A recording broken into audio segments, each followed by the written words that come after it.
It's really great this morning to have Mary Jane Parmentier and Nalini Chetri, both of whom are professors at ASU, here with us to talk about social science research and being a social science inquirer. So with that, I will turn it over to the two of you. Good morning and welcome, and it's all yours. Thank you, Clark. Good morning, everybody. Is the sound okay? You can hear me? Yes, you sound fine. Sound fine. Okay, great. Yes, you sound well. Thank you, Iftikhar. Nice to see you. Thank you so much. Thanks, Mitri. Yeah, so we're going to spend about an hour, and I'm going to do some things for about 25 minutes, and then Nalini will do the same, and then we want to leave about 10 minutes for some open discussion. So our topic this morning, or this afternoon, wherever you are, we're calling it our, because we all have this, social and cultural baggage. How do we address our own invisible assumptions in research? So we're really getting at the elements of who we are and how we view the world and how that impacts how we view other people and how we take in information.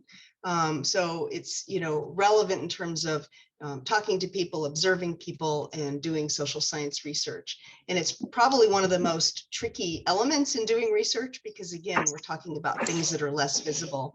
So to just start out, I have some few elements, and I want to make this interactive. So please feel free to use the chat.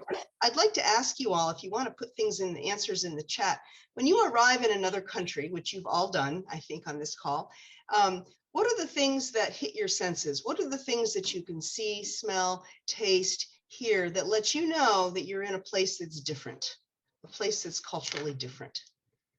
Somebody want to throw out in the chat some ideas?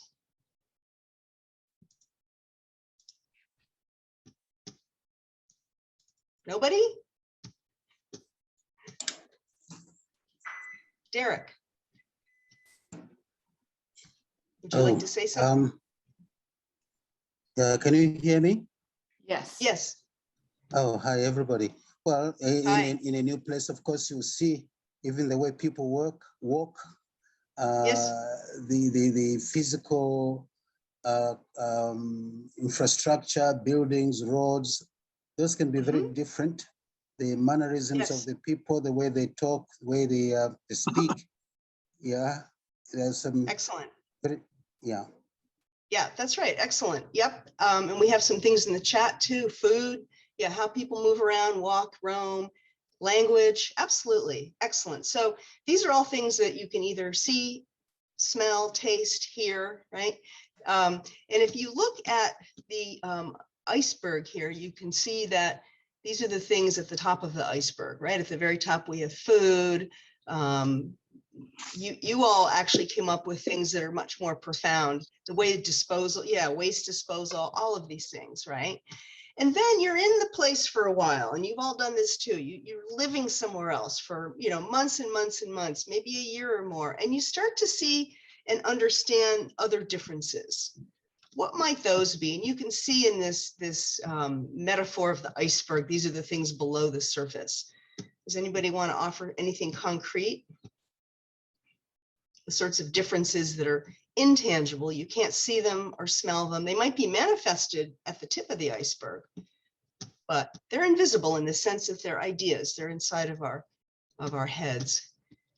Feeling culturally different, something that affects me maybe doesn't affect them. Yeah, again, we're talking now about feeling, right? These are things that are not necessarily tangible. They might have tangible manifestations, but in and of themselves are intangible. Excellent. Anybody want to add anything? Values that people hold on to, things that are important to them. Yes, exactly. And a lot of times, we might find that all cultures value certain things, but they might prioritize them in different ways, right?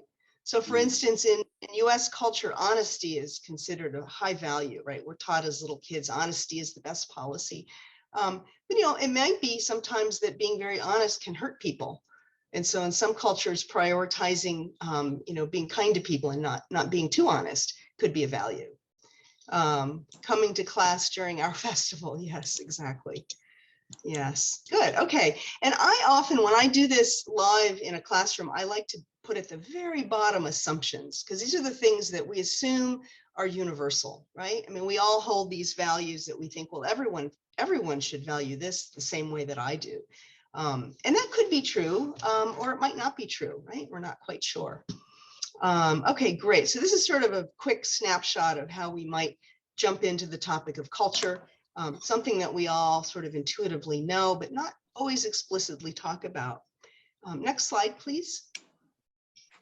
So anthropologists have come up with some tools to analyze culture. I call these dimensions of culture, and there's many different dimensions that help us kind of unpack culture and help us analyze it. And I want to say ahead of time that, of course, we don't want to be stereotyping. The minute we look at this chart, for example, we're like, oh, well, all Germans like this, right? Or all Japanese like this? No. So when we're talking about cultural patterns and cultural trends, you might be part of a culture where we say, oh, this culture acts in this way, but maybe you don't, right? So we can't take a trend and say, oh, every single person is going to act that way. And we also can't take an individual and say, oh, because this person behaves this way, the culture is this way. So that's just a little bit of a caveat or an inoculation against stereotyping. But I think for research, one of the most useful dimensions is the way we look at communications. And researchers have talked about high context, low context. And again, if you look at both of these images, they're just different ways of showing the same thing. It shows a continuum, right? And so you might look at that and say, oh, I'm somewhere in the middle. And again, the categorization of nationalities is just very broad. But if you look at the low context, this relates to what I was saying before about US culture tending to be very direct and valuing that sort of direct communication.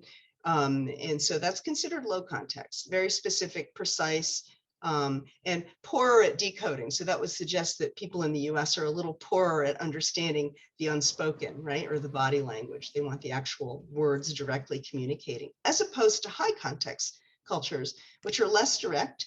There's more of an emphasis on relationships and also the context. And so there might be many nonverbal cues. There might be a history of the people who are talking that has bearing on the communication that's being said. And so a person in a low context culture might have a harder time understanding, what's happening in the high context. In the low context, in the United States, there's a few sort of proverbs and sayings that we use that kind of illustrate this value of direct communication. Does anybody think of those? So for instance, we have a tendency to say, come on, get to the point, right? We get impatient, get to the point. And I know for myself, I don't say this to people because it's kind of rude, but I sometimes think it in my head.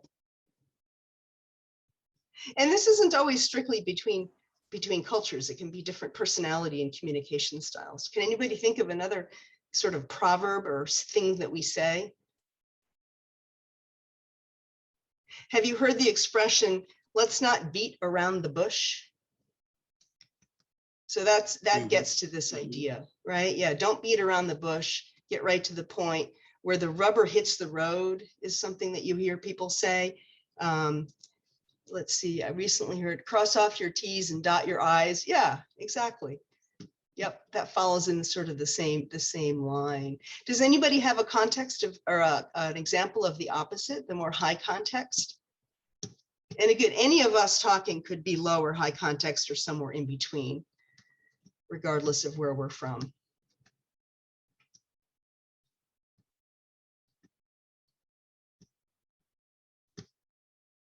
So I'll bring out my favorite example because it really illustrates the higher context. And it's a British friend of mine who's a professor in Japan.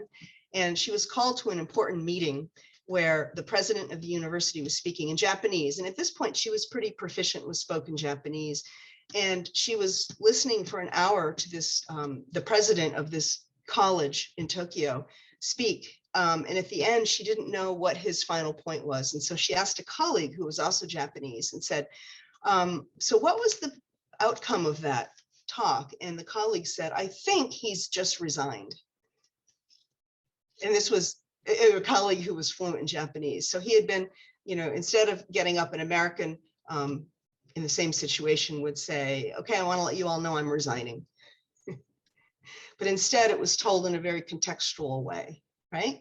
In a way that was culturally appropriate and wouldn't be perceived as rude or abrupt.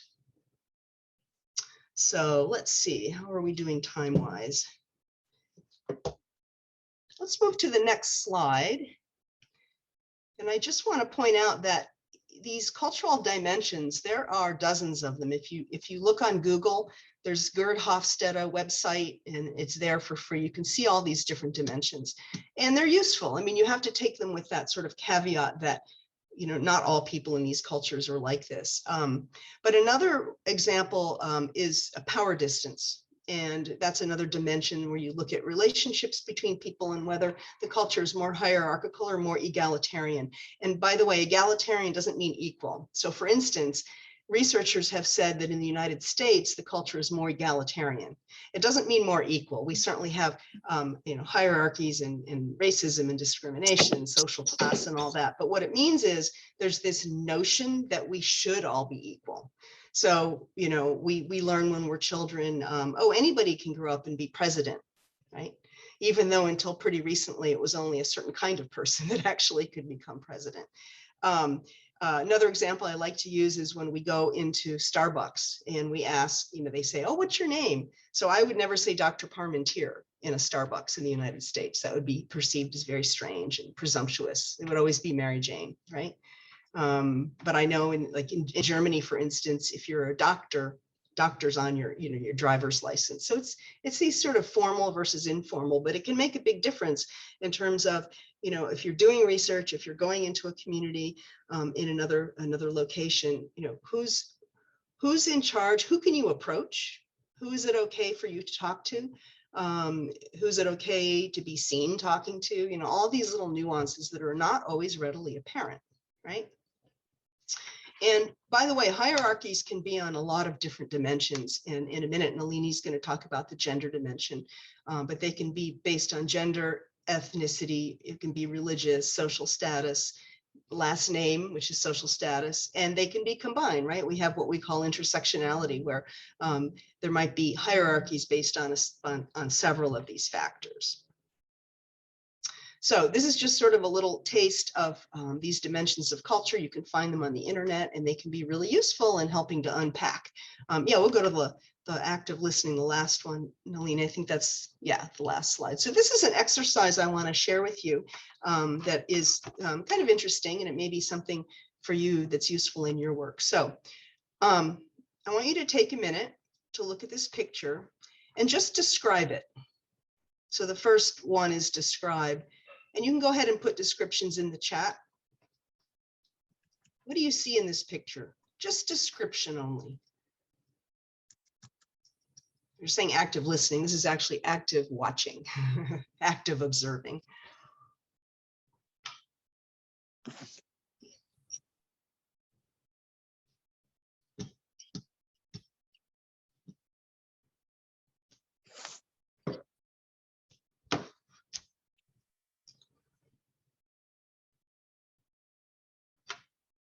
Joma, okay, seems to be countryside, rural area. Yep. And you say seems to be because you're not there, you're looking at a picture. Youths hanging out, okay. Youths or young people hanging out, okay.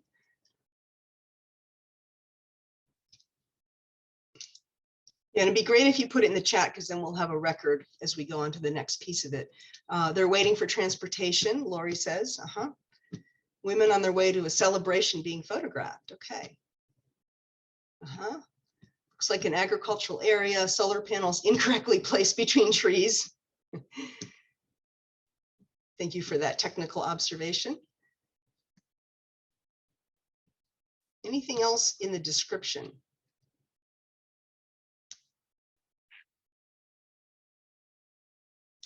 Cultural dressing, okay.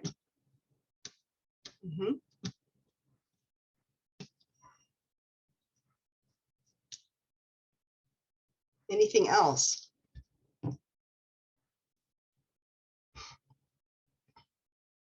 So now I would like you to look back. Arthur says people interest in the photographer and in the other observer. Yeah, they're sort of looking around. So now if everyone can look at these comments, which are all great, and see if there's any that enter into number 2 and 3. Are there any that are sort of more interpretation or even evaluation?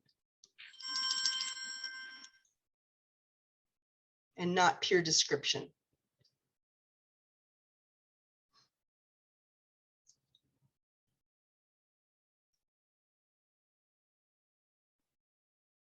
So for instance, do we know that there, let's see, there's one more thing.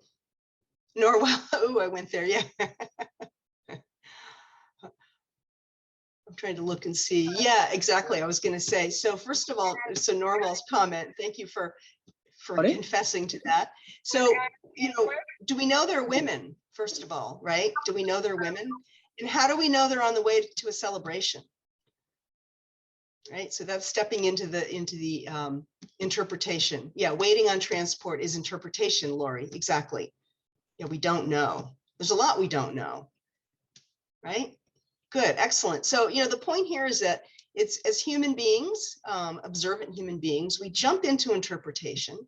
I didn't see anybody jump into evaluation so much. Evaluation is what often happens, especially if someone isn't trained and isn't already aware that, you know, they need to be careful culturally.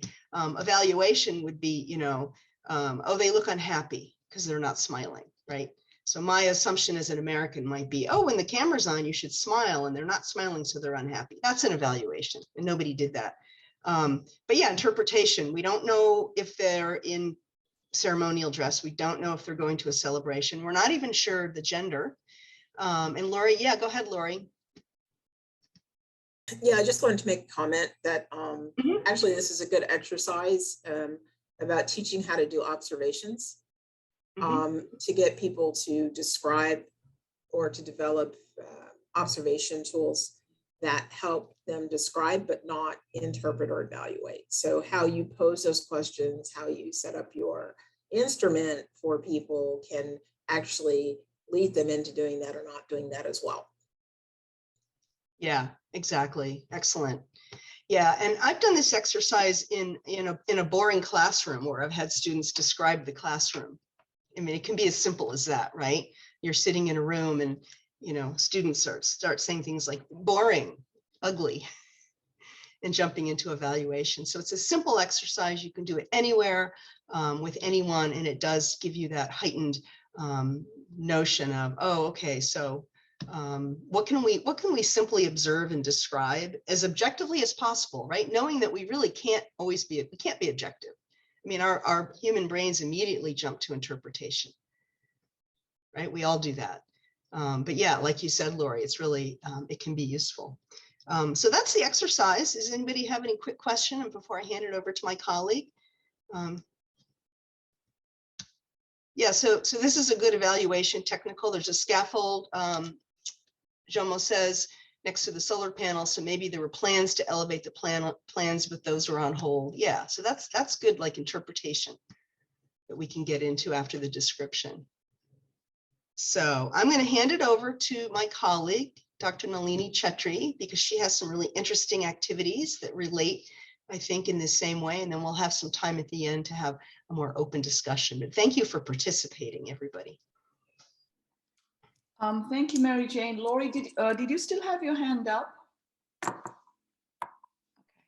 No, Yeah. sorry, I'll take it down. Okay. Thanks, Nalini. I was going to ask her that and then I forgot. No, that's fine. Okay, let me see. I've got 2 laptops open just so that I can check on this. I'm going to move to the next slide. Good morning, everybody. And I will, Mary Jane, would you be able to monitor the slides, please? I mean, the chats, please. I can monitor the chat, yeah, but you need to change the slides yourself. Yeah, I'll do the slide myself. Yeah. Hi, everybody, and good morning again. So within the next 20 minutes, we're not so much going to give presentations about what gender is, but involve you in 3 different exercises. 2 is just brainstorming, and then the third one is a scenario. So it's just laying the background for you. And the reason I look a little bit weird is I've got 2 laptops open, okay? So one of the things about gender that I want to say right off the bat is, and I just want a quick 1 or 2 response, is can anybody tell me the difference between when we say sex dimension and gender dimension? What is the fundamental difference in that terminology? For me, I feel like sex is something that we are born as, like male, female, and then gender is socially constructed roles that are given to people. All right. And thank you very much, Prashansa. Anybody else? That's really good. One more. And in the chat, she also says gender is a social construct. Yeah, I saw that. Anybody else? Yes, so sex is more binary, meaning just what Prashanta said, is only male or female. But with respect to gender, it actually varies from culture to culture based on my understanding. All right. So there are variations. Thank you, Jomo. So one of the things that sociologists and anthropologists think about when they think of gender is much more about influence and power relation. All right. So when we look at, as a researcher, when we look at gender dimension, we are actually looking at relationships. We are not looking at a biological aspect, and we are not looking at a social aspect. We are mostly looking at relationship. What is the relationship in terms of power, in terms of influence? So you could be 2 women. You could be a white urban woman, and you could be a Hispanic rural woman. And despite the fact that in, say, rural Mexico, so despite the fact that both of you are women, does not really make you equal, right? There is a power relationship happening. And so that is in research what we are trying to understand. So the other thing, so I want to make sure that you have a much more layered and nuanced understanding of that. So having said that, so we're going to think about a little bit about our own inherent assumptions, our own inherent perceptions, our own inherent biases, and not only how that influences our research, but that influences who we are as researchers.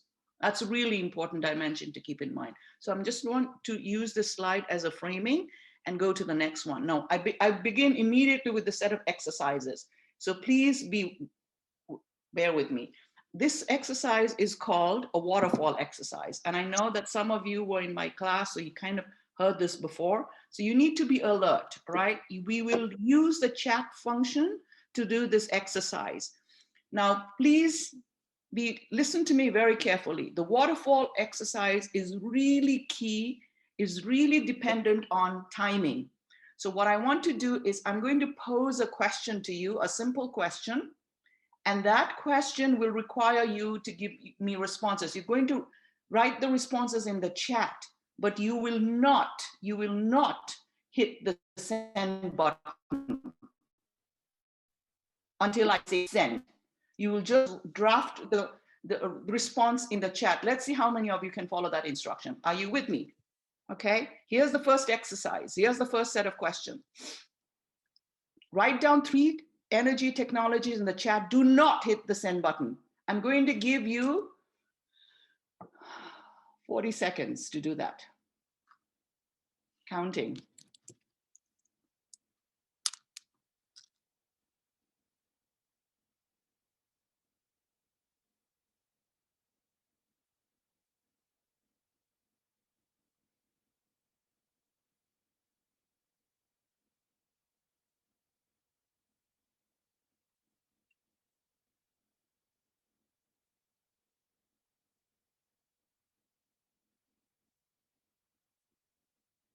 Three seconds left. 2, 1, hit. All right, we just had a set of waterfall. The questions came, let's see.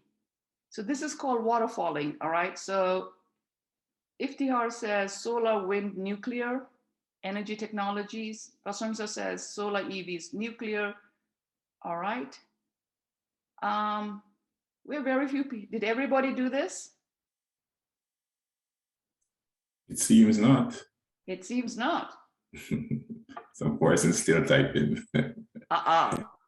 Come on, you are in the energy training. Come, I'm thinking you should need less than 40 seconds.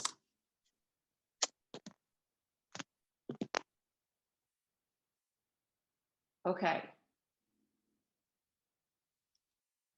Are we good?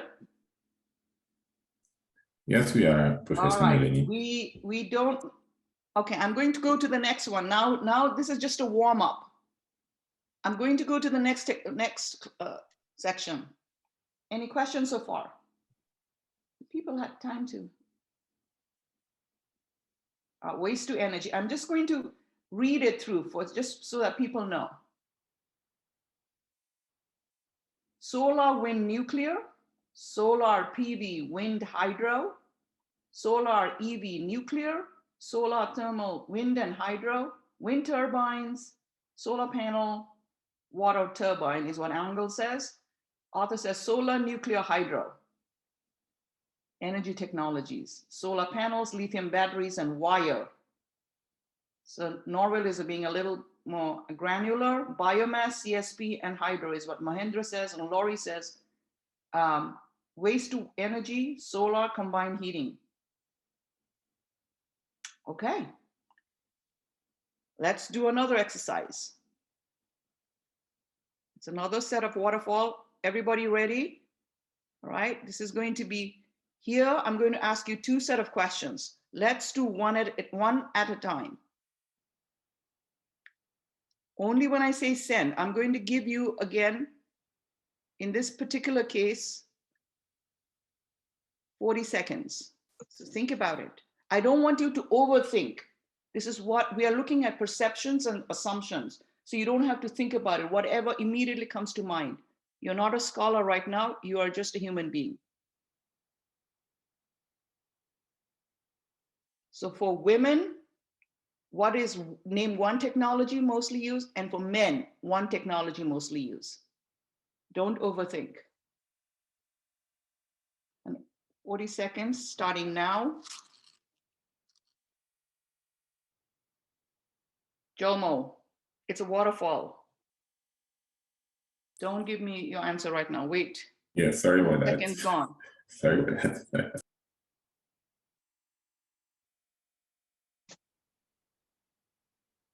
One for women and one for men.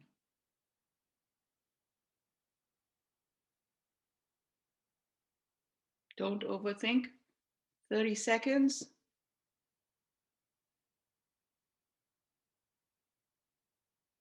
5, 4, 3, 2, 1. Hit the send button. All right. Let's see what you all have said. Okay. What you all have said is, let's see. Jomo says water is women. Women is water. Laurie says wood is women and solar is men. Solar is women is what Iftikhar says. Hydro is men. Wood is women. Prasantra says petrol for men. Mahendra says biomass for women, hydro for men. Solar. Solar for men is what Jomo says. Again, women is water. Norwell says women batteries and men solar. And Brienne says women charcoal, men gas. And Norwell, of course, has to put in another question. For right now, yeah, Norwell, I might not answer that question. Now, the last exercise, hold on, is you have chosen to say which one is for women, mostly used by men and mostly used by women. So my question is why? Why do you think you have chosen to divvy it up that way? Giving you another 40 seconds. Starting now. Why did you choose the way you chose? Don't overthink.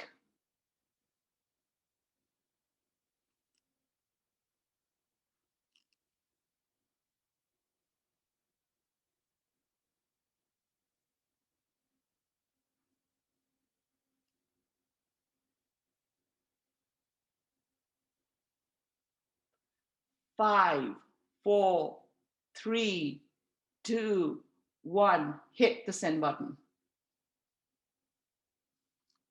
Okay, let's see what you all have written.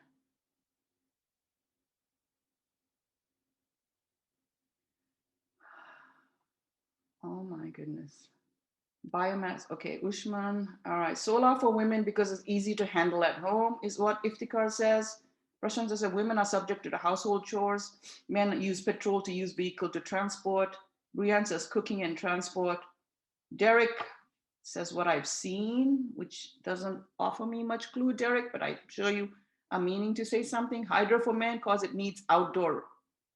Moinder says women look for and collect biomass with men just construct. Jomo says, because traditionally they're the ones who go to the wells, and men say solar. Indigenous, and Norwell says women mostly work in the home and have to manage, men repair.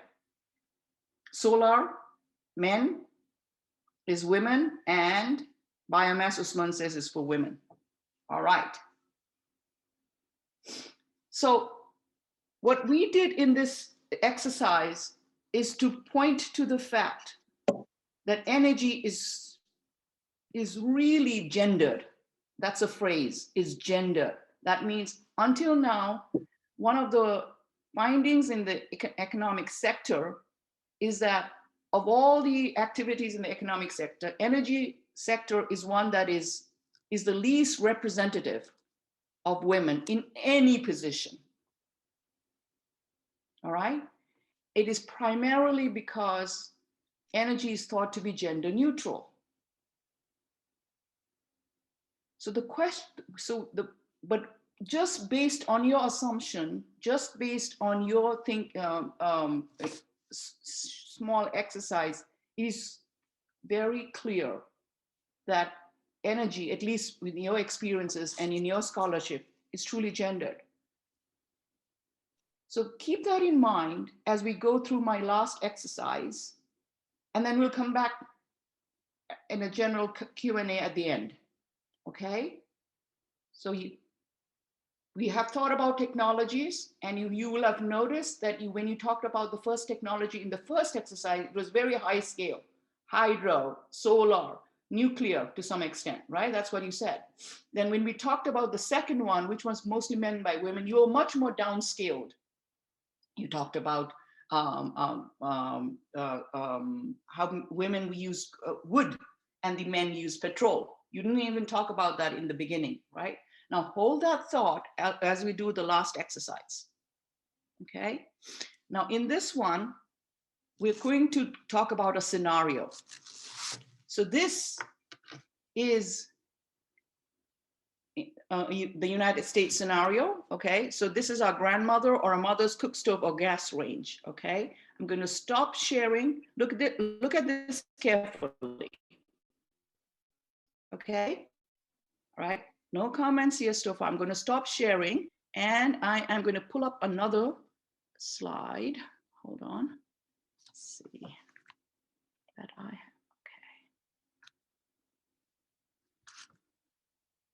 Let's see how I can do this smoothly or not. Okay, perhaps I can. Can everybody see this? Red? Mary Jane, can we see this? Yeah, we can see it. The title goes Yes, off. just the title, okay? All there. All Yeah. right. Now this is the scenario. You saw the stove as the image. Now I want you to read the scenario.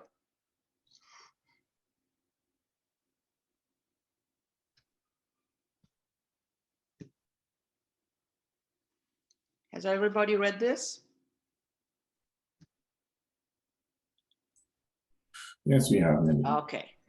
Now the question to you is, and I want you to write this in the chat, this is not a waterfall exercise, all right? You are being asked to replace it. Will it be a problem in persuading her to replace the stove? I'm going to give you 40 seconds in the chat. Tell me, will it be a problem? This is a realistic scenario.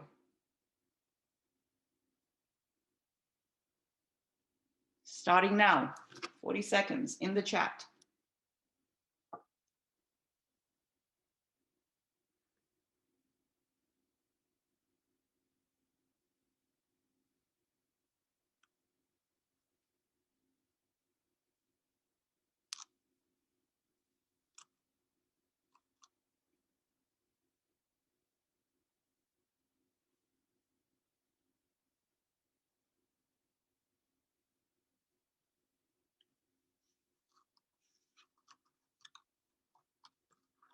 Okay, let's feel free to send your responses on the chat.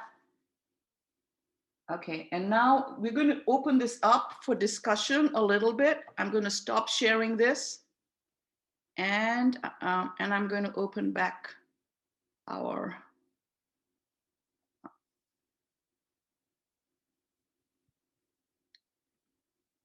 Let's see.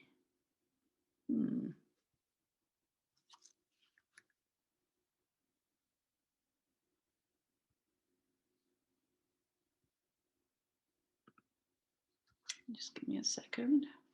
All right, let's see some of the responses we have in the chat. All right, it's a problem. Will it be difficult? Yes, having to learn to operate the new one and 7-cent when cooking on. So Norwell says, Norwell, I'm going to use the chat function. Norwell, I want you to unmute and say, ask very quickly. Yes, it's going to be hard for you to persuade her? Yes. Because? Well, from what my memory of my grandmother's cooking and so on, she seemed to develop a kind of 6th sense or 7th sense about how to operate the stove. You know, they know when everything is done and when it exact timing and all that. We didn't have the fancy automatic ones that you put in the number and you put the temperature and all that. So having to. Okay. All right, thank you. I'm just going to ask quick answers just because of the time constraint. All right, we have, who's next? Prasamsha, yes, it'll be difficult. Could you just explain, please? For me, I said that it will be difficult because our grandparents and our mothers are so used to the technology they have, and they are efficient doing it.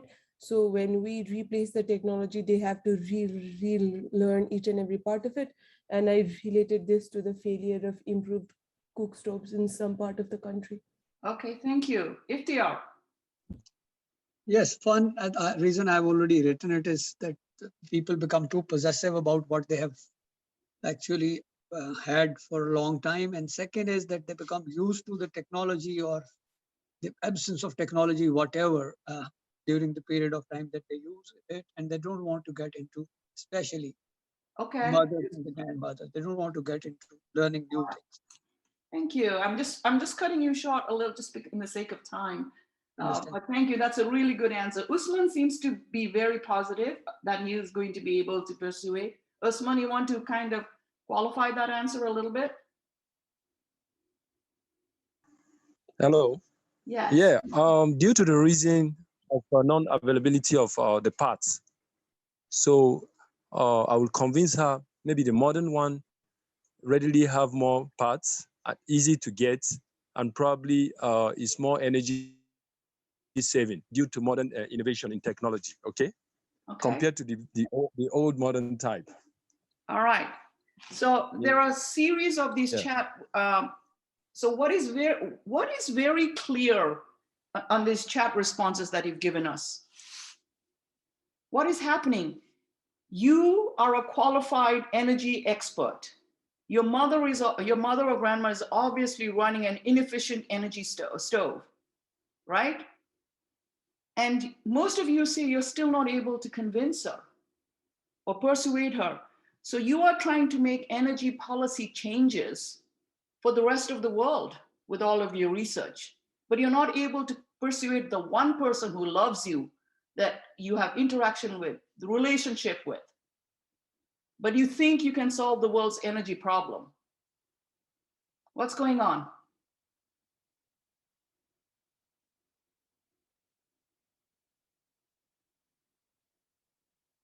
Why do you think it's easy to say, address these gender-based energy issues out there in the world, but it's so hard to persuade your own grandmother?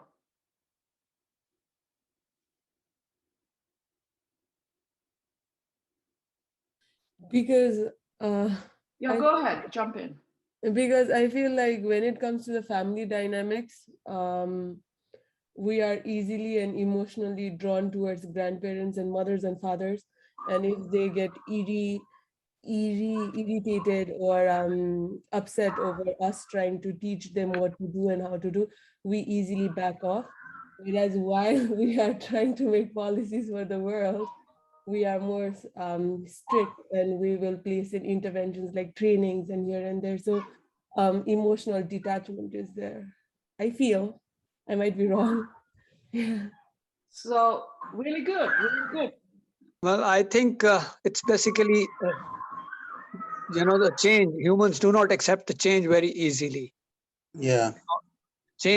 Bringing change, no matter on which direction, is a difficult task, and you have to actually plan deeply to really manage a change. Very good, very good. Any other? I think also Well, the same dynamic that we can see with the grandmother persuading grandmother can apply to other people that we're trying to persuade as well, because there is a resistance based on what people are familiar with, what they are used to. So it will take some time. Perhaps you have to even model it, give an example that the new technology you are introducing will work better for the person. So whether you're dealing with an individual or a group, it takes time to persuade people. Thank you, Derek. So what's happening here is, and I think that somebody also mentioned this previously, is that you are dealing with a whole ecosystem, right, of around energy. It's persuasion, but it's also our own. It's also what people are used to. That when we, as policymakers and scholars, we don't realize that there are gendered approach to technology when it comes to cook stove, when it comes to certain things as opposed to phone. There are different ways in which men and women react to or attach themselves or associate themselves with technologies. And these have not been studied, or these have not been actually researched to a degree. So we talk about technology adoption, we talked about technological determination, with that, and when we lose part of the gender dimensions. And so in this very quick training, the idea here is not to tell you, but the idea here is to look into yourselves, to understand our relationship with the people around us, with the technology around us, and how that also comes into being, right? So in the last 10 minutes, is that what we have? We actually, and I want to do this together, right, Mary Jane? In terms of now opening this up to both the kind of cultural and communication presentation that Mary Jane did, and I did very quickly to ask you if you have any comments, queries, whatever you want, I guess. Yeah, questions. Yeah, go ahead. No, I just wanted to have your thoughts in it.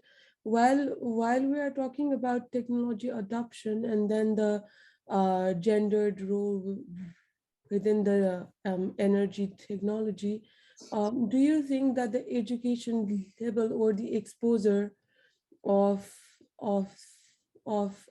females and males, or like a man and a And also please, while we talk about energy adoption and why there is so much of resistance to learn new technology, because women for the longest of time have not been able to have certain basic education, whereas men in some part, and this is me again assuming, have certain level of education. If I may, Mary Jane, so there's been a lot of work going on in why is it that older technology is harder to adopt and newer technologies are more easily adopted. So if you look at the cell phone and the adoption of cell phone and smartphone, that have a much higher adoption rates in the global south, right? Whereas if you look at improving so-called technologies that have existed for thousands of years, like cook stoves, there is a much lower rate of adoption. If you look at cars, if you look at televisions, if you look at so-called modern technologies at the household level, as far as women are concerned, research has shown there are higher adoption rate because it is largely associated with status, right? Whereas cook stoves and drinking water, fetching water, those are, they're as old as civilization. And those tend to be much harder to adopt. So I'll just leave it at that for now. But Mary Jane? So, Shamsha, I heard you say the word education, and I'm wondering, it was seeming like you were maybe wondering if education could mitigate these assumptions about roles. Yeah. I mean, I would say the answer is yes, but then I would say too, there's the same issues in education, right? I mean, and everywhere in the world, we have, curriculum that's kind of entrenched in the curriculum, that children receive when they're really little, a national curriculum everywhere, including the United States. There's kind of roles are there, right? And these are the implicit things that, kids grow up learning, oh, okay, so that's what mother does, that's what father does. So, I mean, I would say yes, but it's a deeper problem than just trying to infuse some of the sort of energy education in education. Okay, thank you. We have about, I think, 5 or 6 minutes left. And if I may, one of the things that we have been thinking about is this idea of, gender inclusivity. Why should we even talk about that in the energy discourse and maybe in the energy sector? How does this conversation help, and how does this training help? Anybody? Why is it important? I think it will help in the data gathering aspect, how we collect information, the questions we ask, the perceptions we receive, and how we can interrogate a little deeper to get, rather than like the first two levels, get into some of the perceptions and views as the third question, the whys. That's really good. IEA, the International Energy Agencies, which is an intergovernmental organization, has identified a gender gap, data gap as one of the biggest problems in the energy sector. And this is really important because of how we design the systems and how we look at both the supply and the demand, the social value of all energy, and the data is not there. Empirical data and other kind of data is not there to actually inform our decision making. So Mahendra, that's a really good point. Thank you. Anybody else? Can I call on people? Norwell, I see you in the chat.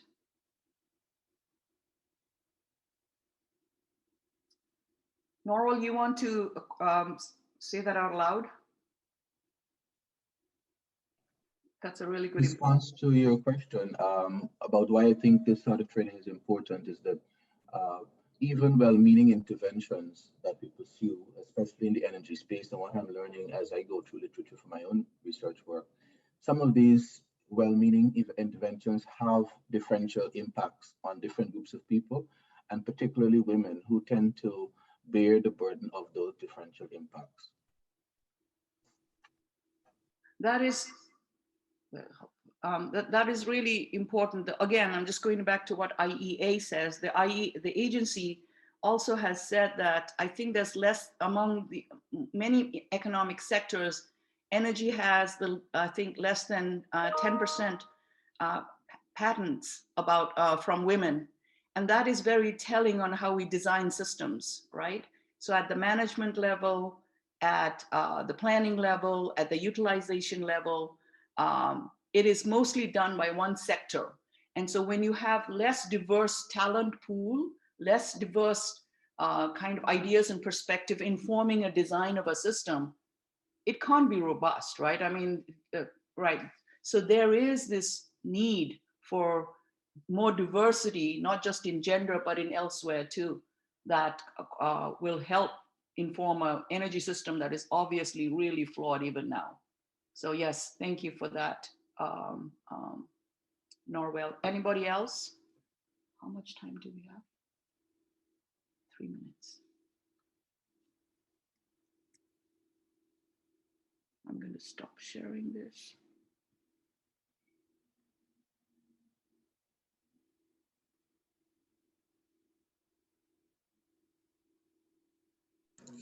I wanted to make a written comment, but let me make it verbally like this, and that is, I've been really provoked by the discussion today, and especially the last point about gender inclusivity with regard to women. Especially, I'm thinking of the rural areas, rural Zambia, where it seems as if the energy sensitivity is probably bigger for women than it might be for